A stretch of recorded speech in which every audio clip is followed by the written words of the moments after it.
record now. Yeah. Yeah. I Mhm. think it is recording already Oh, at is the it? top. Okay, Yeah. fantastic. Okay. So I need to share While my screen. you are sharing your I'm about to do that. slides, Yep. I'll just do a very quick introduction if that's Oh, okay. okay. Yeah. Yep. So, kia ora koutou, everyone. My name is Paula O'Kane, and I am one of the co-directors, along with Lara, for CARE, which is the collaboration of Aging Research Excellence.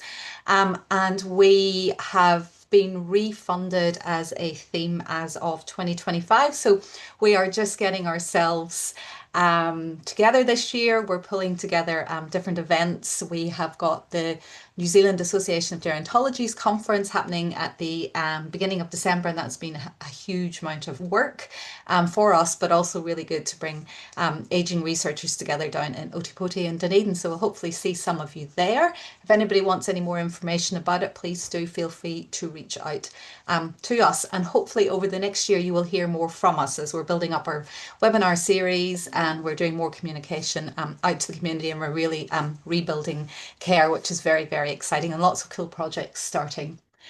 So it is my absolute pleasure to introduce our speakers for today. We're really, really pleased. I'll just let Prasheth in.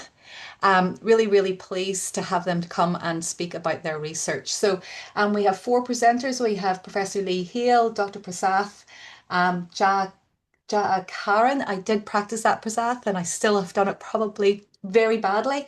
Dr. Amanda Still, who was previously part of CARE as one of our PhD representatives, and Dr. Daniela Adalbali, who is one of the other parts of the research team. So I will hand over to Lee. Are you starting? Yep. Yep. Yeah, I'm starting. I'll hand over to Lee, and Lee will tell you a bit more about the project and about what they're going to present on today. So thank you very much, and over to you guys. Thank you, Paula. Kia ora. Yeah. And morena, everybody, and welcome to this care research theme presentation today, which we've called Beyond Motor, because anyone would think we're a bunch of physios. Of course, we'd be talking about motor control, but we're not. We're going beyond motor, and we're going to talk about research exploring physiotherapy support for people with Parkinson's to live well. And my name's Lee Hale, and I'll be presenting for just a little bit and then handing it over. So let me just make it there. Right. So just a little recap up till now and about Parkinson's research within the School of Physiotherapy. And I've been in the school for 25 years now.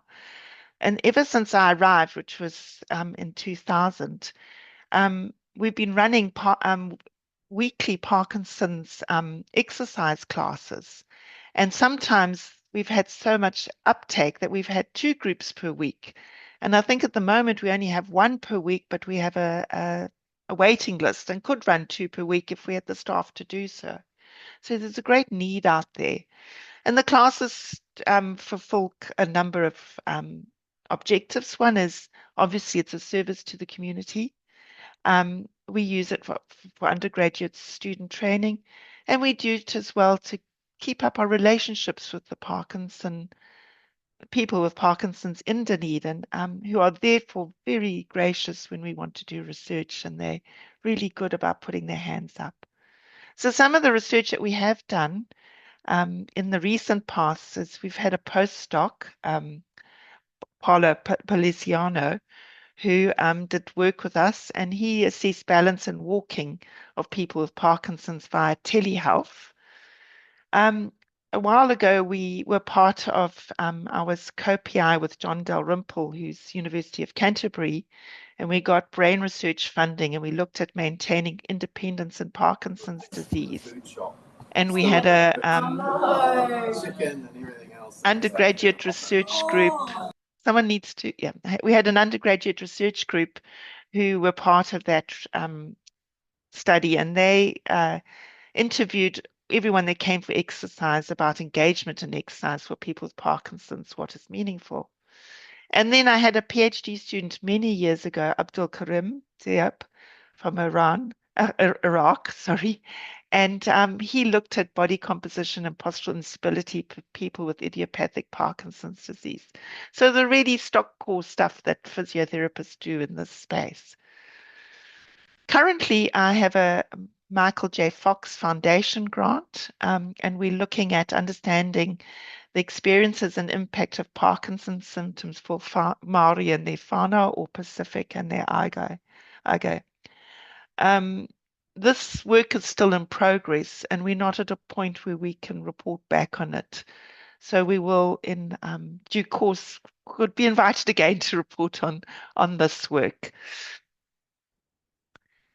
But then some time ago, Prasad started a series of PhDs, Parkinson studies for honors and PhD students in our school. And you can see that he's had four honors students and Amanda as a PhD student investigating in this area. So I think Cherie was the first, and then each year he's had one who's looked at different aspects of Parkinson's. But the ones that we're going to focus on today are Amanda's work, Cherie's work, and Hannah's work, which is all, if you can see, are about the non-motor symptoms in Parkinson's and how they might impact on physical activity involvement. And so that's what we're going to present today. So today I'm going to hand over now to Prasad because this is his work, and he'll give a research overview. Prasad will hand over to Amanda, who will talk about her PhD in 15 minutes, Amanda. And Amanda's very good. She's sitting outside the airport, literally outside because it's quieter than inside. And she hopes the plane won't go over while she's talking. Now, this work that we're presenting, we actually was feedback to all the participants that were involved in this work, and we feedback to people with Parkinson's. We went to Mosgiel, and 60 people rocked up to listen to our presentation. We then went down to Invercargill, and 50 people. So you can see the need and the interest out there. And so how they're going to report is really focused on perhaps more lay people presentation. And a lot of it was around Danny's work on bladder management and urinary tract infections for people, which was funded by an HRC activation grant and by a UORG grant. So as part of the feedback to participants, she's created a verbal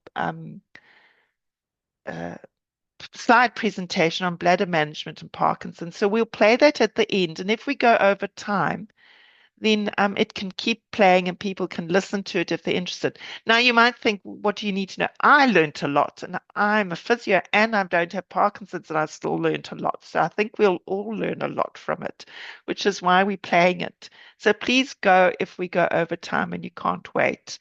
Prasad and Amanda will ask for questions after their talk so we can get their questions done. So I think that's me done. And Prasad, over to you. Thank you, I'll Lee. Would stop you sharing. mind? Yeah, Yep, stop there sharing. we Yeah, go.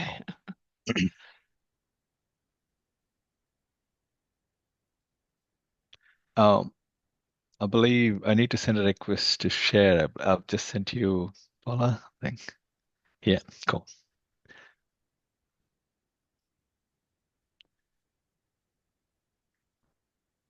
Hope you all can see my screen there. Yeah, my slides. Okay, cool. Kia ora koutou, and thank you, Lee, and thank you, Paula, as well. And yeah, you did well on my name. Yeah, it's not an easy one to say. Thank you. And yeah, so as Lee was saying, I'm gonna give an overview of what the research that has been going. And just a small correction, Lee, we started with Amanda as an honor student. And Oh, then goodness, yeah, we sorry. started with Amanda as an honor student. She was the first one to start with this non-motor area, and then she went on to do PhD, continuing with that journey. So just a little bit of intro about myself for people who may not know me. So I'm one of the lecturers here at the School of Physiotherapy, and I moved here about 17 years ago to do my PhD, mainly in working in balance and functional rehab. I started my work with people with amputations, and then because of my interest in amputations and balance. When I started my career as a lecturer in 2017, Lee gave me the opportunity to run the Parkinson's exercise class. And a lot of the research that we all are going to be talking about is something that came about in my day-to-day interactions with people with Parkinson's, and the research questions have been developed from clinical practice, and there have been a lot of things that I've learned from people with Parkinson's over the course of this time. So a lot of amazing people who have talked and shared about various different ideas, their conversations, and their questions and struggles, difficulties. And all of these things have shaped me and helped us to move towards in a research direction that can help them, right? So that's an overarching thing that I want to say here, that we have learned from them, and then we're sharing. I mean, as Lee said, these slides were put together as a feedback, giving to them what we learned from them and through them. And so we've got a website as a research program of various things that happens at school. So people, a lot of time to time, we update that. People can have a look at that and see what's currently going on in terms of research in people with Parkinson's. So that's just like yeah, additional thing that we thought we might let you know. So first thing I want to talk about is motor function and the non-motor symptoms. And before I go into the actual topic itself, I want to introduce you to this iceberg, which I got this image from Parkinson's Australia. So where we see a lot of the motor symptoms at the top as the tip of the iceberg, but there are a lot of things underneath that tip of the iceberg which are associated with non-motor symptoms, which more often than not is not seen or not recognized by people themselves. And it is a well-known fact that at least 80% of the neurons that produce dopamine would have degenerated by the time the motor symptoms show up. So by the time the motor symptoms such as tremor or stiffness or rigidity or maybe slow movement, all those things show up, only at least after 80% of the neurons that produce dopamine have degenerated. So during that course of that 80% of neurons, when they're getting degenerate, a lot of things underneath which might be going on, which we probably could call as a prodromal symptoms, um, which oftentimes people may not recognize it as due to Parkinson's, because sometimes it could be they may be associating it with older or aging changes or something else, but they may not associate with Parkinson's. But lots of other symptoms, which more likely to be prodromal symptoms of Parkinson's. So with this in mind, we got to the first project which explored the relationship between motor function and the non-motor symptoms. So this image is not from our research, but I've got this to kind of give you an idea of what I'm talking about. And we know it's practically that people with Parkinson's, they oftentimes have fluctuations in their symptoms. That fluctuations could vary day to day, hour to hour, or week to week. A lot of things that could affect because of that bottom part of the iceberg. So that is the overarching idea, right? So while it may correspond with medication cycle, while it goes up, they're feeling good, and goes down, they're feeling not so good. But yet, I think there is something more to it. That is what we wanted to explore from Amanda's very first work as an honors student.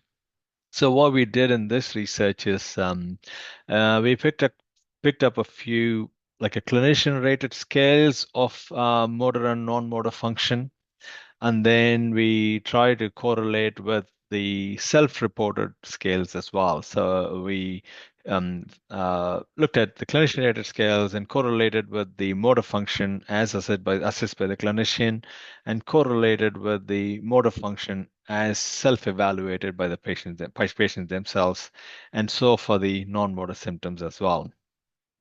And what we learned from this project is we did not find any significant association between the clinician-rated one, and the self-reported one. However, we did find a strong correlation between self-reported non-motor symptoms and self-reported functional disability. So, or like in other words, as a clinician, I might say people they're doing well or not doing well based on some scales or questionnaires, but that doesn't reflect the actual participants' own reflection of themselves, if that makes sense, right? So therefore, that is a first learning we had, right? Say, as a clinician, we might throw in some scales and say, "Oh, do this, that, and etc." But whether there is actual reflection of how people are functioning or not functioning according to them, which is not. So therefore, that led us to the second project, which where we wanted to kind of talk to people with a qualitative research theme, a qualitative research design, and wanted to find beyond those symptoms as a clinician I might see, right? And what we did here, we had Sherry, as she's a second honor student who worked on this project. We had about 10 people. We had this one-on-one interview. We conducted this during COVID time in 2020. So just around during lockdown, all the interviews were on Zoom. So once we collected the interviews, we collated them to themes, right? And so this is a finding from this qualitative research. So there are the four major themes involved. The center point of that four themes is diagnosis, right? So here, when people are diagnosis, they see that as a turning point. Until that time, like say, for example, a lot of the prodromal that I mentioned, which is not in the literature, there's a term that I'm giving. A lot of the prodromal non-motor symptoms, they may be having lots of issues with that. But once they got the diagnosis saying, oh, so you seem to have got Parkinson's or you have got Parkinson's, that brought in a big turning point in their life and which changed their outlook in life. And then of course, it brought in some positive aspects as well as not so positive. The not so positive people thought that oh they're going to lose their independence and they were worrying about what is the future going to be look like. And with that as a center, the three other themes circled around that. One of those is the relationship between the non-motor symptoms and the functional ability. I will talk about that in more detail in the next slide.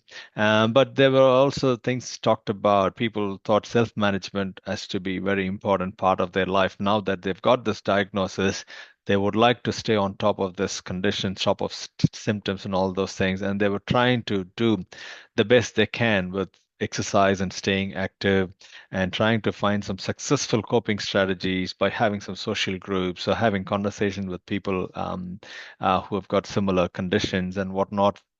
And also understanding the response to medications, which is one of the things they thought it is very important for self-management because how the person responds to dopamine medications. So that is an important factor in self-management. And they also talked about the requirement or the impact on significant others, such as like more, we call the term informal caregivers, like partners or husbands or spouses. So where additional need for support from external us, either as a family or as an outside, as an informal caregiver. And because of this, people often thought that they're being a burden on others because they're not able to being independent. And they also thought that limits their social interaction. And I mean, this study is mainly focusing on the relationship between motor and non-motor. So I want to talk about that in here. So what we found from this research is for people with Parkinson's, a day can be a good or bad to begin with, but how that day ends to be a good or a bad day, they suggest it is based on how they react to that day, right? Say, for example, say if we say for someone, they started off as a good day, right? And then over the course of that day, something occurs, whatever that might be, right? So an event occurs. And in order to overcome that event, which is impacting their life, if they take a successful action, they saw that the days continue to be a good day. So which we called as a virtuous cycle. On another side, when the day starts to be a bad day, and in addition, something bad occurs during the course of the day, and then which leads to unsuccessful actions, and then that continues to be a bad day, right? So, which we called as a vicious cycle. But on another note, so a day to begin with, an event occurs, and then if they took an unsuccessful or no action, that turns out to be a bad day. Or if starts off with a bad day and then some event occurs, but they did a successful action to overcome that, and that turns out to be a good day, right? So that's a primary thing that we actually found, and which when we presented this to a lot of people, they said, "Oh, that very much resonates with how we actually deal with things." And at least it's good for us to know that taking a successful action, regardless of whether a day is good or bad, is going to be helpful for us to keep up over and above all of those things that's affecting us in our daily life. And here, some of the quotes. I might want to read just one or two. I would start with like Paul talking about vicious cycle being like a bad day, continuing to be a bad day. I would sit down at the piano, feel great about playing, and within a few minutes, my hands would start locking up, and I would lose the motivation to do that thing that I used to love to doing. It was like feeding back into each other. And if I want to read Ben, where it's continuing to be a virtuous cycle, where the event occurs and then they take successful action. Ben said, if I'm feeling slightly low, I find it difficult to walk properly. I find the best thing to do is get my shoes on and go out and hammer myself on a walk. And once you get up to speed, the body just takes over and does it naturally. And there are more quotes associated with that as well. So, what we learned from this project, right? So individuals, I mean, experience vicious cycle or virtuous cycles of symptoms and which influence their functional ability, but that is dependent on multitude of different factors as well, right? And the final end of day outcome as being good um, uh, being a good day is dependent on positive action, regardless of how the day was good or bad to begin with. If they took a very positive action to overcome that, they found that end of the day it was a good day for them. And this gave us insight into tailoring advice and support in terms of self-management of Parkinson's, and particularly talking about the actions that can be taken for better outcomes by the individual themselves. And then the third project we talked about was, as Lee highlighted, Hannah's project about bladder symptoms. We call this as the struggles that no one talks about, right? Like the bladder issues in Parkinson's. We had Hannah Van Kampen last year who did this as an honors project. Again, we had 10 participants. We, in fact, had expression of interest from 30 people. So we had to say, sorry, we are aiming for only 10, unfortunately. So but we use them in a different way, use their like feedback in a different way. But we managed to interview 10 people. Again, we did the same process of collating and finding themes. And overarching, the two major themes evolved. One of the themes was the overarching idea of this project is to see what is their experience, to know more about the experience of this.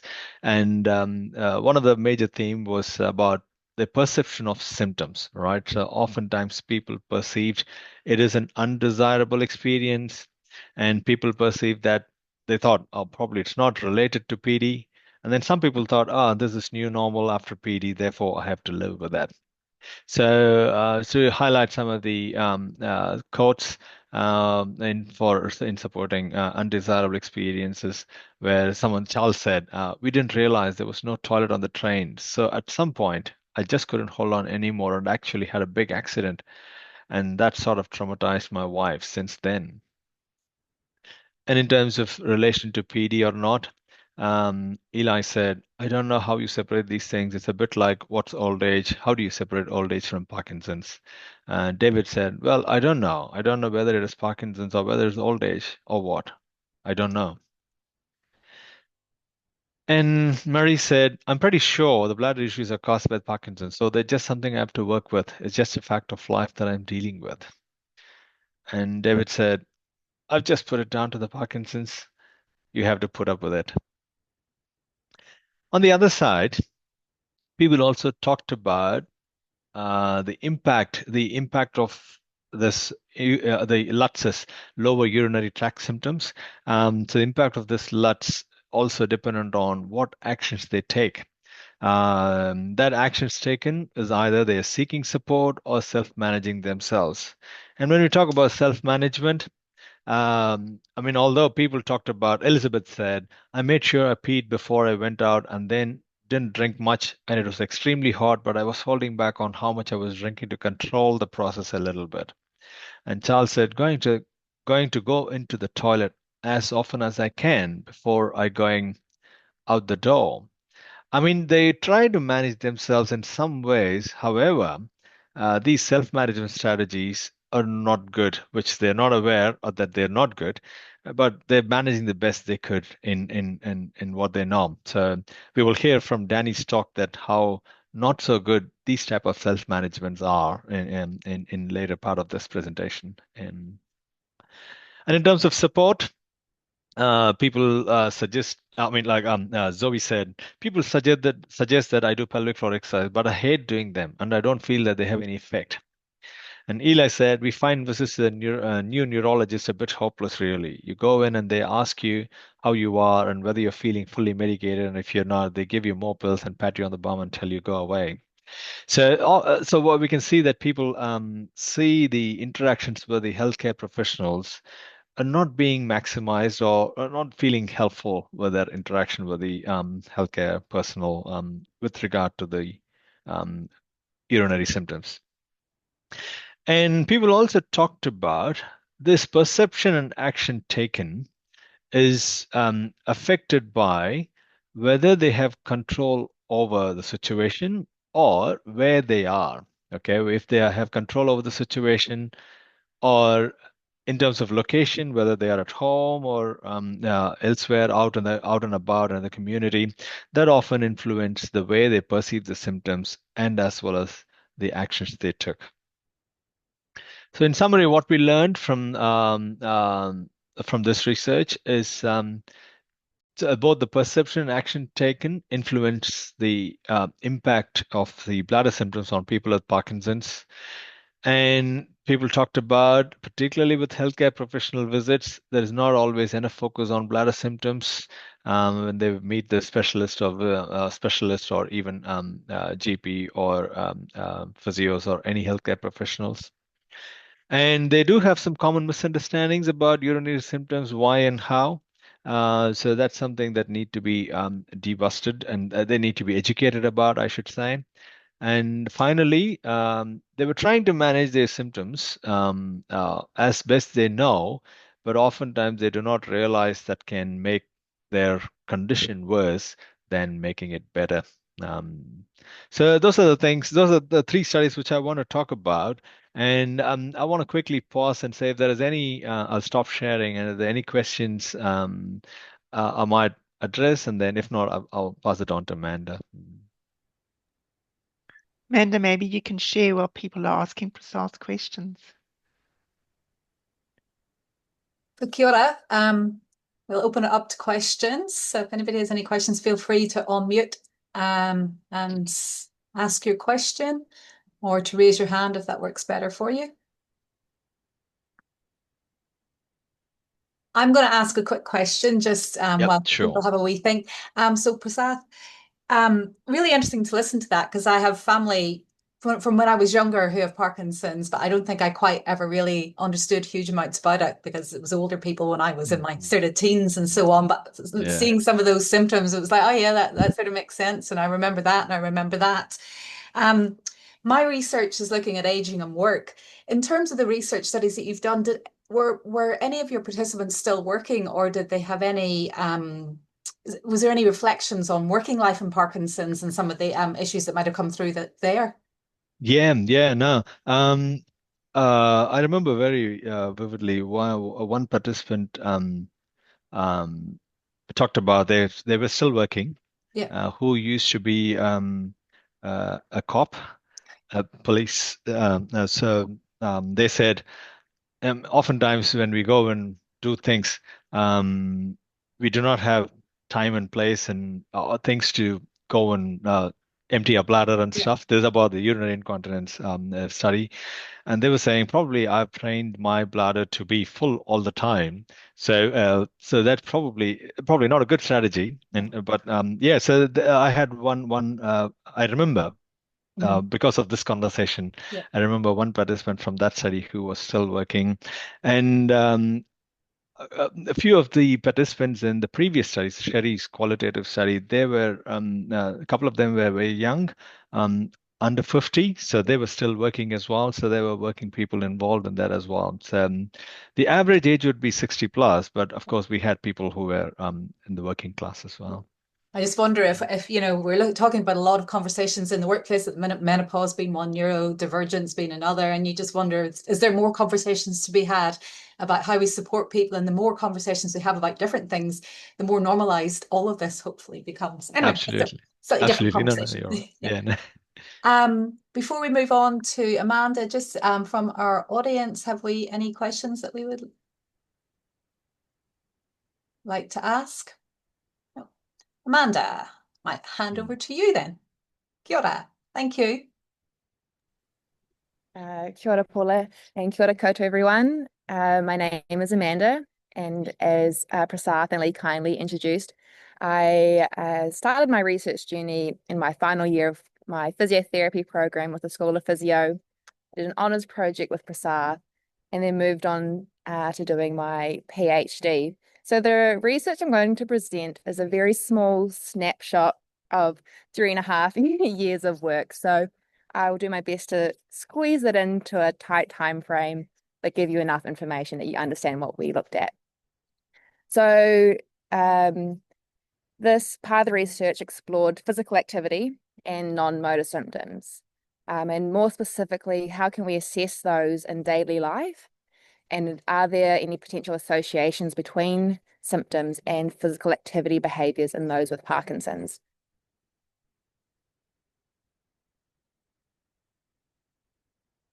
All right, so as you all know, that Parkinson's is well known and well recognized for its visible motor symptoms, its tremor, freezing of gait, its slowness of movement, muscular rigidity, and postural instability. And a lot of that is put down to the loss of dopamine within the substantia nigra of the brain. But as Prasath mentioned, there are a lot of other symptoms that are going on as well, so under the iceberg. So it's not all about dopamine, and it's not always about motor symptoms. We know that there are other neurotransmitters involved in the presentation of Parkinson's, which may explain the presentation of all of those other non-motor symptoms. So there are a lot of other non-motor symptoms, as you would have seen under the iceberg, and these are some of those, again, here illustrated. So Danny will talk a bit about the urinary incontinence. My research focused on more of the mood, so anxiety, depression, and apathy, so loss of motivation, pain, fatigue, cognitive difficulties, and sleep dysfunctions. With non-motor symptoms sharing common neurotransmitter involvement, it's not a surprise that a person with one of these symptoms may also present with another 2 or 3 or 4 of these non-motor symptoms. They're not normally presented in isolation because they have a common neurotransmitter involvement. So what can be done to minimize these symptoms? Not biased at all being physios, but it's not a surprise that physical activity does help. We know physical activity has a huge range of health benefits, and one of those is for the management of non-motor symptoms. While there are no solid guidelines around how much, what intensity, how frequent to do it, we know that it does have benefits because physical activity acts on these neurotransmitter systems to increase all of these neurotransmitters, which have been found to be depleted in the presentation of these non-motor symptoms. So that's one hypothesis as to why physical activity does or can help to reduce these non-motor symptoms. So what is the issue then? A lot of people aren't achieving the recommended guidelines. So we need to find guidelines that are achievable yet effective for this population. as physios, we're very good, speaking broadly, but we're very good at telling people how much to do, how often, at what intensity, but that doesn't always translate into the real life scenario, particularly when we're dealing with people who have Parkinson's and often have comorbidities, other life things going on, and are typically an older generation as well. There are a number of reasons why people are not achieving these guidelines, which is not the focus of this research, but just to point out a few, they can be related to motor symptoms, that's not a surprise, as well as some of the non-motor symptoms, such as apathy or pain or sleepiness and fatigue. Another reason might be that they're just not aware that exercise can help, or they haven't found the right exercise for them that does help their symptoms. So the overall aim is to eventually find some achievable guidelines that are also going to alleviate symptoms. So one way to do that would be to simply ask people, what are you doing and what symptoms they're experiencing? So we can marry up, how much you're doing. Is that improving your symptoms, or is it actually making them worse? Are you doing too much, and is that increasing your pain? Are you doing not enough, and is that making your symptoms worse?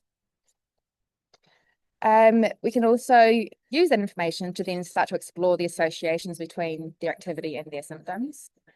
And one way of doing that, sorry, this is a plane passing, I'm not sure whether that's too loud for you.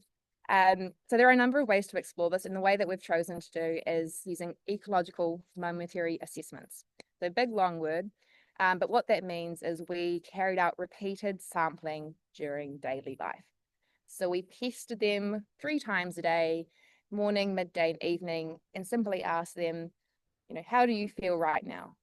How much activity have you done so far this morning or so far this afternoon? So this repeated sampling in the moment, so how do you feel right now, as opposed to your typical retrospective questionnaires, on average, how have you felt so far this week? This EMA method minimizes recall bias and offers more of an accurate interpretation of symptoms rather than a proxy measure, because we're asking in the moment rather than a recall of how they felt. It also allows us to monitor any fluctuations of their symptoms and behaviors, both within a single day, so morning, midday, and evening, and between days. So we can see how those fluctuations may change. They may change, as Prasad mentioned, due to medication on and off states or wearing off states. They may also be changing due to other life situations as well, or changes in symptoms. While EMA is increasingly being used in research, in the context of Parkinson's, there have only been about 7 published studies. And so this methodology, while it does show feasibility in a lot of the cohorts, it is still lacking for the New Zealand population, and its validity is not well established. And more to that, no one has published research where they've used EMA to explore potential associations between physical activity and non-motor symptoms. So our primary aim, therefore, looked at evaluating the feasibility and the validity of our developed EMA protocol within a New Zealand setting. And then following that, starting to explore whether EMA is appropriate for capturing fluctuations in symptoms and physical activity behaviours. And then on top of that, can we run some preliminary analyses to explore potential associations between these symptoms? So what did the EMA look like for our participants? So they had the option of answering daily questionnaires using a mobile device, or we posted out paper copies of the diary. So we had 45 people participate. Most people chose to use a mobile phone, about 36 people, and the remaining 9 used paper copies. We asked them about all of these different non-motor symptoms, as well as their physical activity behaviours. And that was carried out for 7 days, 3 times a day. So looking at the findings, so we did find, fortunately, that the EMA protocol we developed was feasible for our cohort in New Zealand. So of the 45 participants who were eligible to participate and who started the EMA data collection, all 45 completed it, which was a win. So it wasn't too overbearing or too burdensome for them to complete these questions 3 times a day and across 7 days, which was nice. When we looked at the compliance rate between smartphone and paper-based users, it's probably not a surprise that we had more missing data and invalid data entries with paper. It's going to always be the case. The smartphone device takes the error or some of the error out of it. The slight loss of data with the mobile device, if I recall, it was related to someone was just in an appointment and they couldn't actually use their phone at that time. So feasibility, yes, that was shown. What about validity? So we did use your standardized retrospective questionnaires, and we compared that to our EMA responses. So if we compared the typical in-clinic retrospective questionnaires to our EMA questions, they were, fair to moderate associations, but so relatively valid in that sense. So with feasibility and validity being shown, we then wanted to explore the utility of EMA to capture fluctuations. And I have just drawn on two participants' data to show you. If you look at participant 1, this participant had higher levels of physical activity with the minutes shown down the left-hand side and the days across the bottom. The light blue was the total amount of activity minutes per day. And then the darker blue is how much they walked, in orange, how much moderate activity, and then light green, how much vigorous activity minutes per day. So we can see that this participant 1 overall had higher levels of physical activity across each day compared to participant 2. They also participated in more minutes of moderate and vigorous physical activity compared to participant 2, who predominantly did walking activity and a little bit of moderate. So we can see from that the EMA does have the capacity to monitor physical activity behaviours between and within a day. The next question was, is EMA appropriate for capturing fluctuations in non-motor symptoms, both within and between days? Looking at participant 1's data first, who had the higher levels of physical activity, the only symptom they reported was pain out of that cluster of symptoms we did ask them about. So they had about mild and moderate pain, typically in the evenings, that darker blue, at the end of their day. We could have asked some more questions in our EMA, but given it was a feasibility study, we just kept things tight. But in the future, we'd ask, what sort of pain? Was it related to a comorbidity like arthritis or Parkinson's, or can we be sure? But given that participant had quite high levels of activity, we might suggest that maybe it was associated with how much they were doing as well. So it could have been muscular related. I know that particular participant was doing some quite vigorous outdoor mountain climbing, so it wouldn't be a surprise if that was the cause of it. But overall, their sleep quality was good, and we're sleeping about 6 to 7 hours. If we look at participant 2, who had the lower levels of physical activity, we can see that they presented with nearly all of the non-motor symptoms that we assessed, with the exception of anxiety. While their daytime sleepiness, depression, and fatigue remained relatively constant between days, we can see fluctuations in their pain scores, going from about a mild to moderate. And again, for the apathy, it's changed from about mild to severe cognition fluctuations as well. So not only between days, but within the day at different times. So in the morning, I'll show an example here. Their cognition was okay, but by midday and evening, they were having more difficulties with their cognition. So from that, we can see that EMA does have the ability to capture fluctuations in symptoms both within and between days. So then our final secondary aim was to see whether EMA can capture potential associations between variables. We could run some fancy statistical analyses, but we would need more data points. So that might look like 2 weeks worth of data collection or more within one day.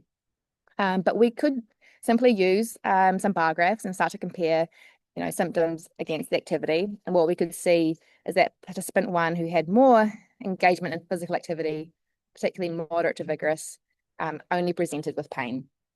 But if we look at participant 2, who had overall lower levels of physical activity and lower intensity they were presenting with a lot more non-motor symptoms. So again, not a huge surprise that physical activity helps, but it's nice to put some data to that and some visualizations. Using this sort of method can help us individualize treatment strategies, seeing what's working and what's not working for each person and what symptoms are coming up for them.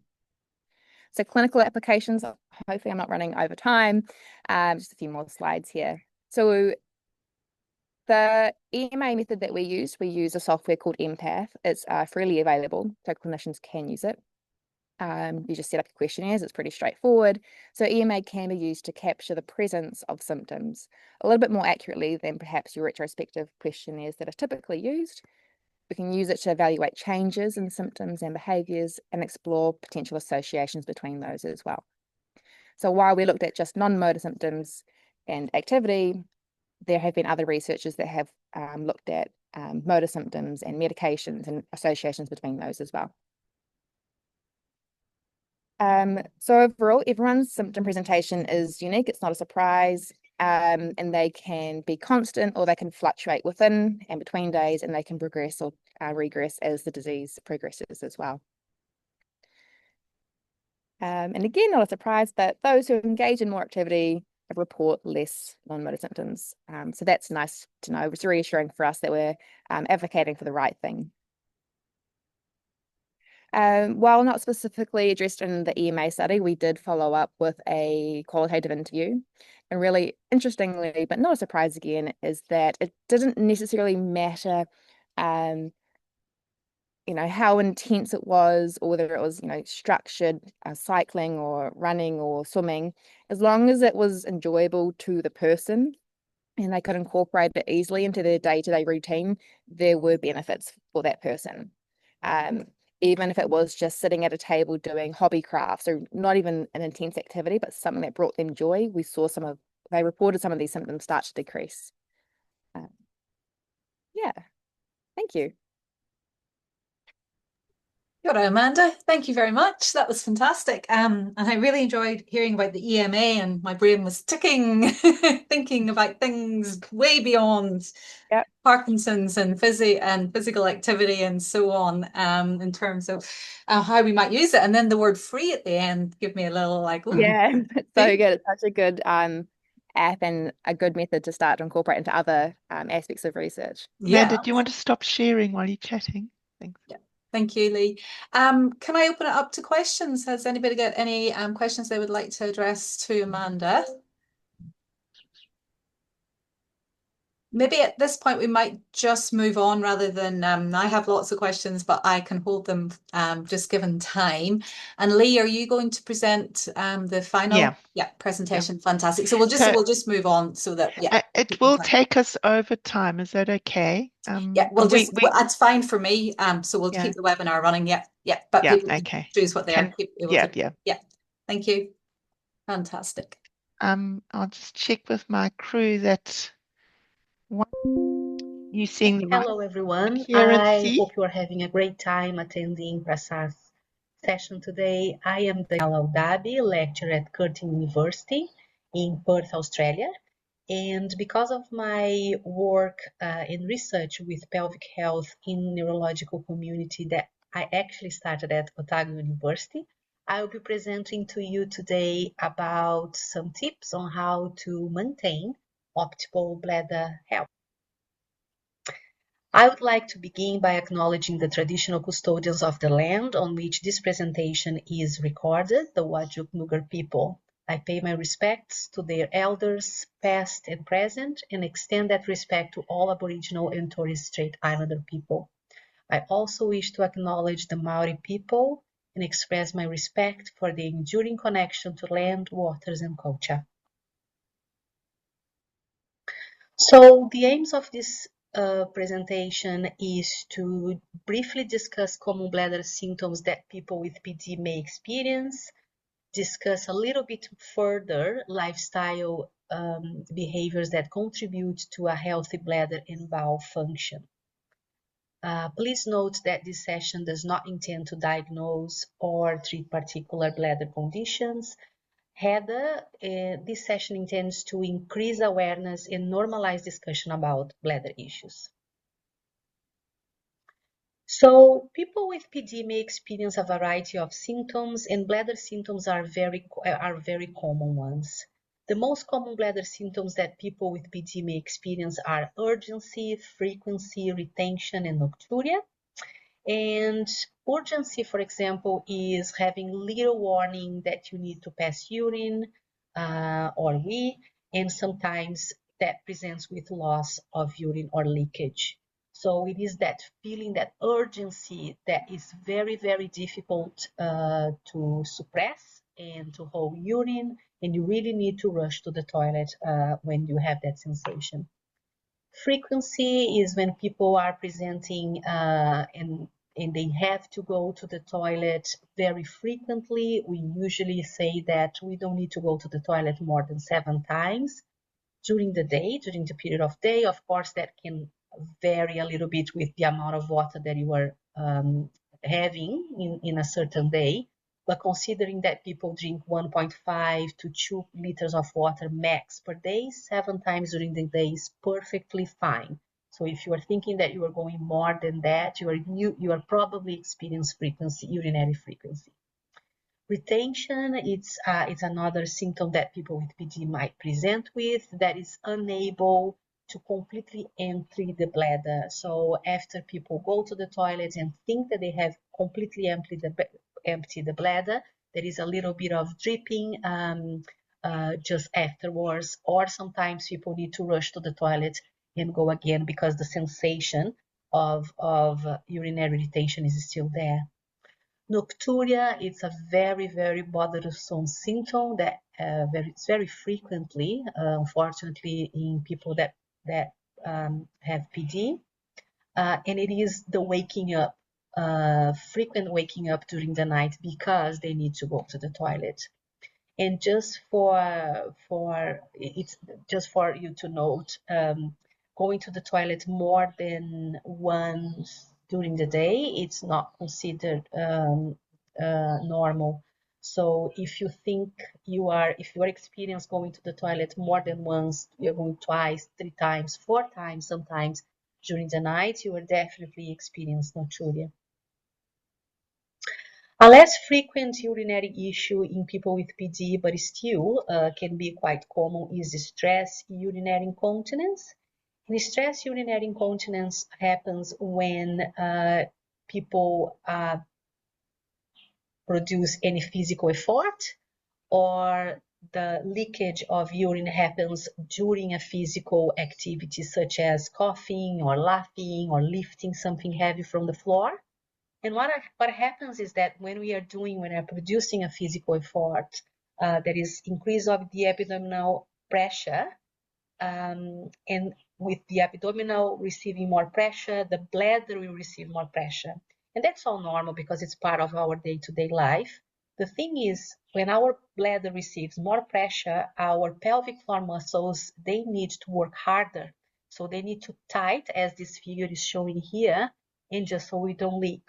So stress urinary incontinence happens when we leak. The leakage is associated with some sort of physical activity or effort, and the cause is because our pelvic floor muscles are too weak. On the top of the bladder issues, the frequency, nocturia, and urgency, and leakage, there are other challenges that people with bladder issues usually face. Usually people think that bladder issues are normal and we have to live with it because the perception could be because it is normal because I have a neurological condition, or it is normal because I'm aging anyway.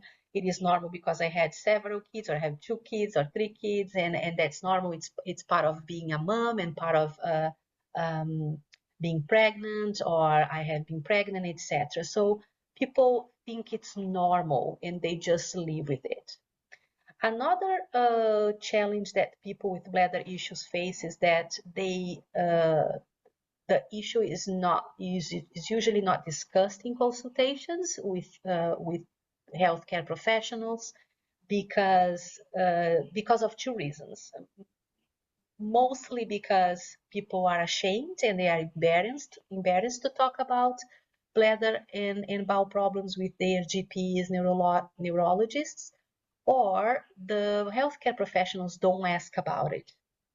So that creates a little bit of a problem, because the patient has the stigma to bring that up, and the doctors and the nurses and the healthcare professionals usually don't talk about it because they have several things that they want to follow up from previous consultations, and they don't prioritize bladder issues.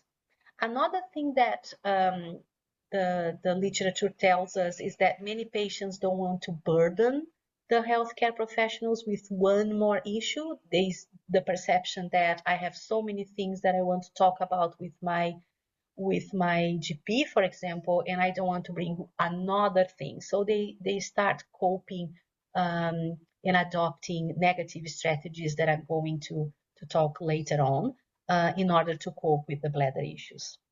The thing is, bladder issues are not normal, but they are extremely common.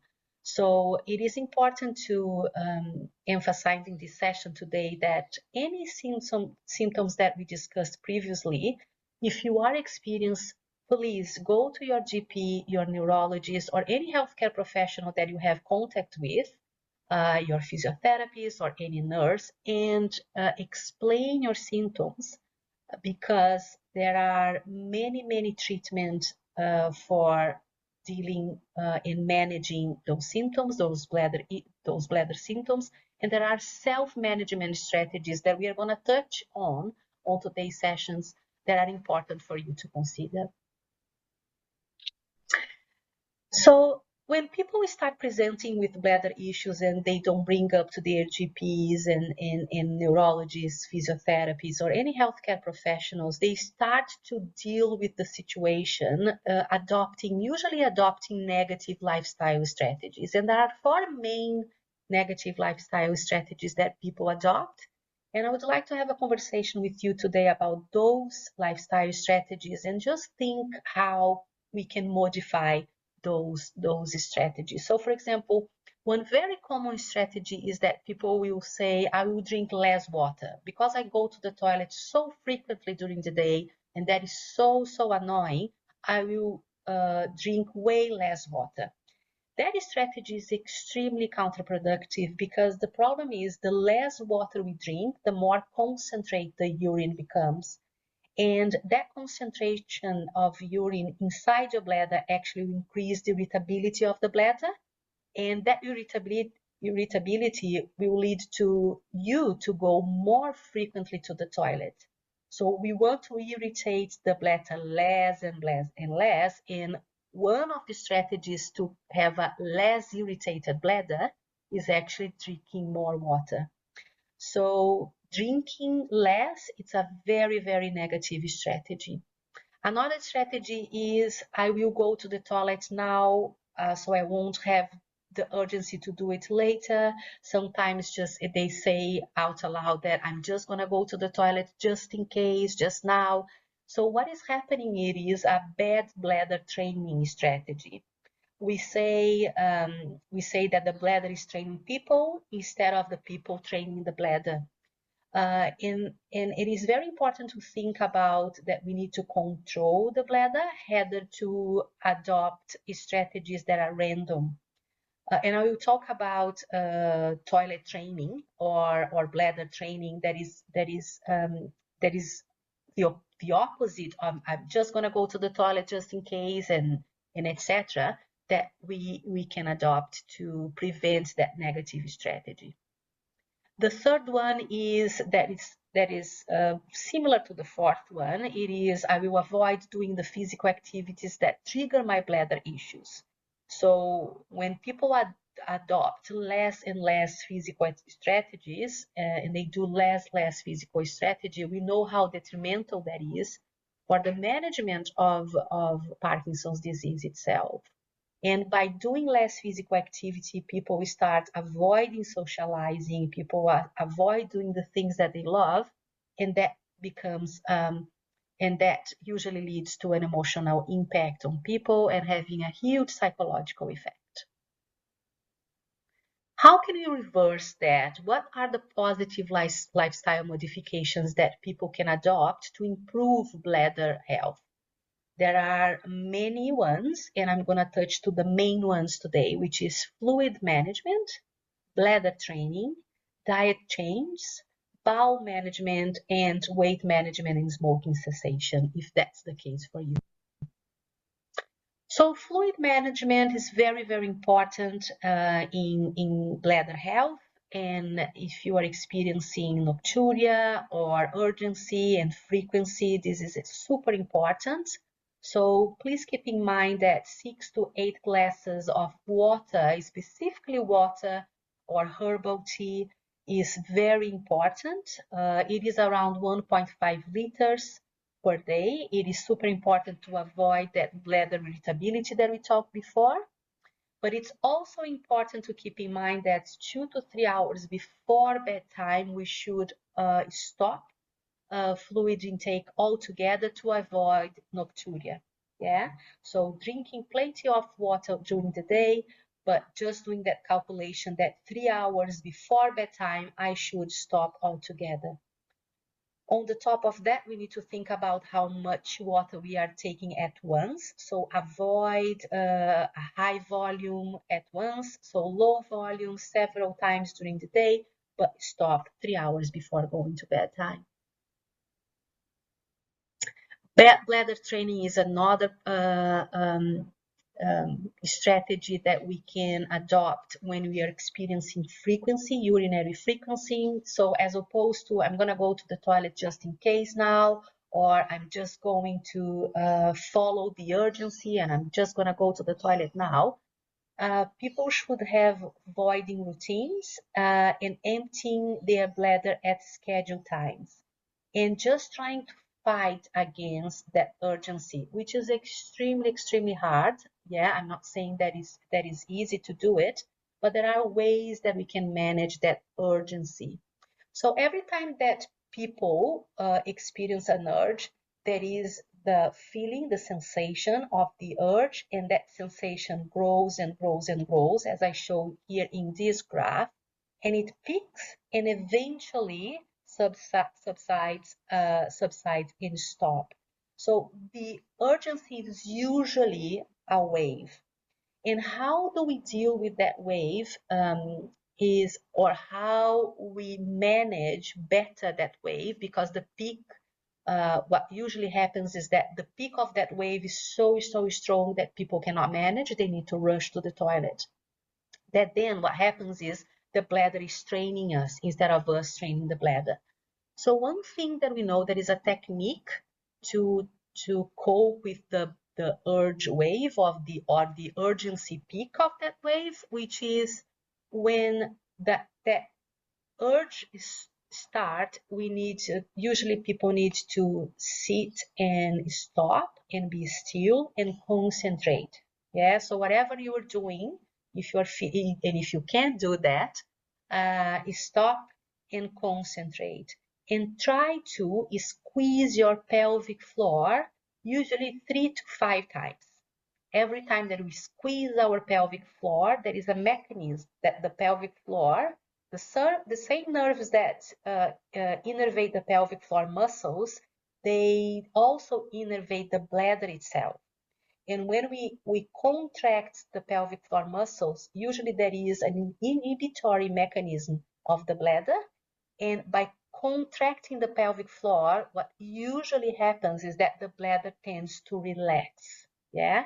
So when we are feeling the urgency, people need to stop, concentrate, and try to contract the pelvic floor 3 to 5 times very, very strongly.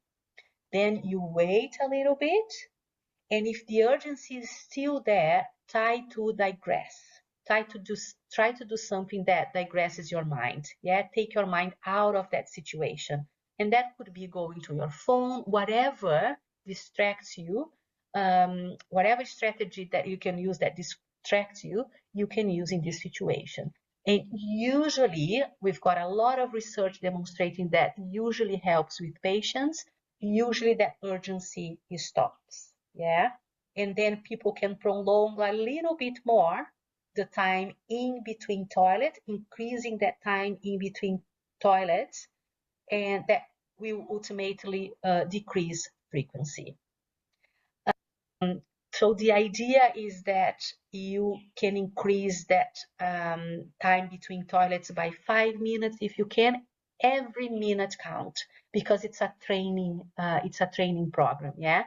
So again, you can set, if you are going to the toilet every hour or so, you can put your mind and think, I'm just going to try to train and go every 1 hour and a half or 1 hour and 50 minutes, and then you start that scheduling, yeah. Usually continence nurses and physiotherapists, pelvic health physiotherapists, they have a really good way of re-educating and managing void schedule that you can seek for help if you are struggling doing this on your own. Regardless of, apart from doing the void schedules, it is important to know that Continence New Zealand also provides you the Can't Wait card, which is a very useful card, especially if you are out and about. When you are out and about and you are doing your bladder training, but there is a time that you cannot subside the urgency, and then you need to rush and go to the toilet. And by holding that Can't Wait card that you can apply for, if you don't have one, by holding that card, you have the priority to use the toilet of any establishment.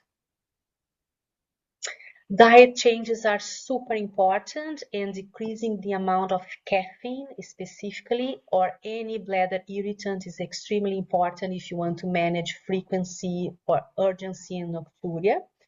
And we know that caffeine is extremely it's a bladder irritant as much as Coca-Cola and fizzy drinks and etc. So avoid caffeine, depending on how extreme is the frequency that you are experiencing.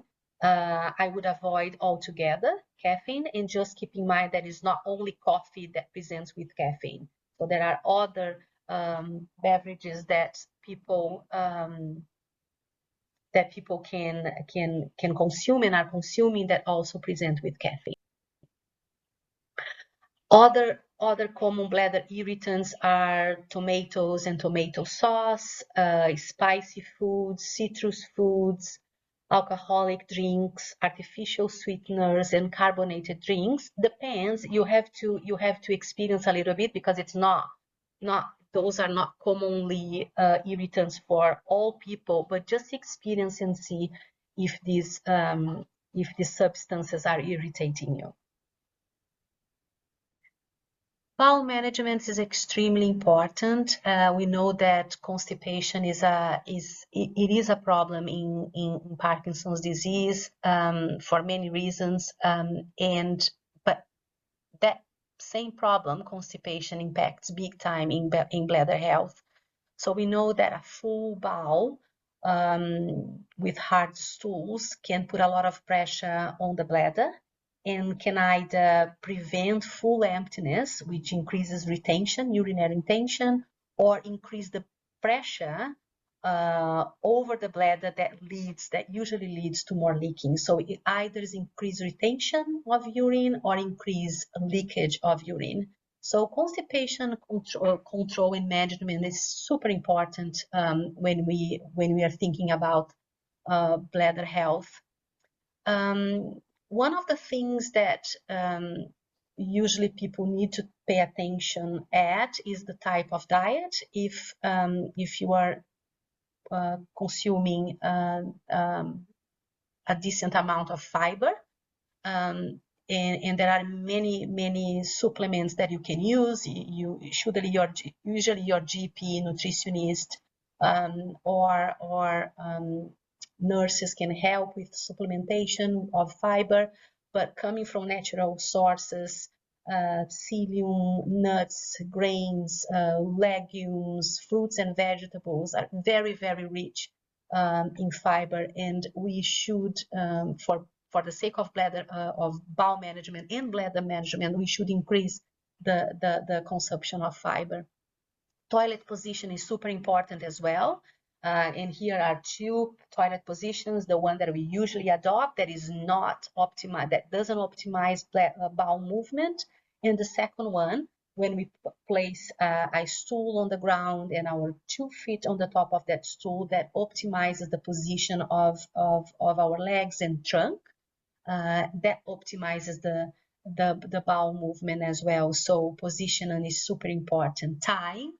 Do not spend a lot of time in either position. So bowel movement needs to be fast. So if you are there for more than 2-3 minutes, you should definitely get out of toilet, go for a walk, and then come back when you are really feeling the need and the urgency to have bowel movement, because that positioning, the positioning and the putting pressure, the abdominal pressure, will put a lot of pressure on the top of the bladder that will strain and increase the pressure of the pelvic floor. That is not ideal for bladder management. Exercise, the more physical activity people do, the more is the bowel health, the more bowel movements regularity people will experience. One self-management to deal with constipation is abdominal massage, and we know that for abdominal massage, I'm unable to present to you guys, but for abdominal massage, we start in the right hip. So put your 2 hands in your right hip and then go up until your ribs and across and then down to your left hip. And then you do that movement for 2-3 minutes in that circular fashion, circular method that usually increases and improves bowel movement. So constipation management, super important for many reasons, and one being bladder management. Finally, weight management and smoking cessation is super important. We know that people that are presenting with BMI, increased BMI, has a higher risk of urinary incontinence. So weight management is important for urinary incontinence, and smoking is extremely detrimental to bladder health. And overall, if people stop smoking, overall all bladder symptoms usually decreases substantially. Now, pelvic floor muscle exercises are very, very important as well. They are usually prescribed by physiotherapists specialized in pelvic floor muscles exercises or pelvic health physios, and they are very, very important to prevent leakage, to deal and manage with the urge wave that we talked about, and also the stronger the health the pelvic floor muscles are, the more capacity they have to relax, which also improves the retention of urinary issues. So why pelvic floor muscle training is important? It improves in bladder symptoms, is effective for preventing and treating stress urinary incontinence, as I said before, and can help treating urgency and frequency, and you help relaxing your pelvic floor. So if you cannot feel or contract your pelvic floor, you should definitely, and you are experiencing bladder issues, you should definitely seek for a physiotherapist help, because we are the professionals that can help you with this the most. So there is a field in physiotherapy which is called pelvic health physiotherapy, that is very specialized in dealing with pelvic floor issues and bladder and bowel issues, urgency, nocturia, frequency, all issues pelvic floor physiotherapists are able to help. But if you can contract your pelvic floor, you should start your pelvic floor exercises. They should be done every day. And you should contract and relax your pelvic floor as strong as possible 10 times. And then you should contract and sustain that contraction for 5 to 10 seconds, 5 times a day. Yeah, so there is this protocol usually keeps your pelvic floor strength going, but you need to keep that routine, that program going on. All right, guys, I think that's all from me. If you need more help and where to find resources, please go to Continence New Zealand and Pelvic Floor First. They are two excellent websites for more information, videos, videos about pelvic floor exercises, bladder and bowel management. There are a little bit more information than the ones discussed today.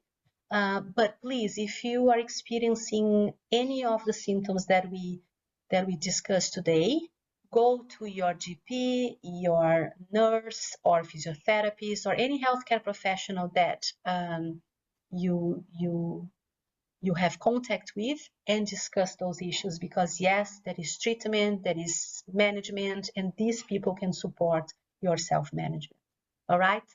I hope you enjoyed this session, and I'm very happy to take questions from the floor. Of course, Prasad can send those questions to me, and I'm happy to respond, and then Prasad send those back to you. All right?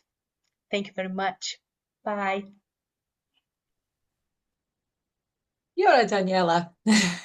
Prasad, in place of Daniela. And That was thank you great. thank you for keeping going for much longer than we had planned. All good. And for our lateness as well and getting things Yeah. sorted our end, but we got there. Has anybody got any questions before we wrap up for today? Anything they'd like to ask any of our speakers or anything they'd like to clarify? And if you want to get in touch with Daniela at Perth, we have her contact details. Yeah, and CARE can facilitate that. So we're care@otago.ac.nz. And I think Danny used to be part of CARE as well, if I'm not mistaken. Excellent, excellent. Can I thank all of our speakers? I was kind of just sort of doing this during Daniela's going, yeah, caffeine, yeah. You see what I said everyone could learn from it, not just people with Parkinson's. Yeah, no, if I want to go for a run in the morning, I'm only allowed 1 cup of coffee, otherwise it's terrible. Well, don't have your coffee, have it when you come back. Yeah, exactly, as a reward. So thank you all. Thank you, Amanda from the airport. Thank you, Prasad. Thank you, Lee. And pass our thanks on to Daniela as well. That was really interesting and really informative. And I really appreciate you all taking the time to be with us today and being part of CARE and supporting CARE. Thank you very much. Pleasure. All right. Thank you, Paula. Thank you, everyone. Yeah. Bye. Bye. Bye, everyone. Bye. Thank you. See you in Australia, Amanda.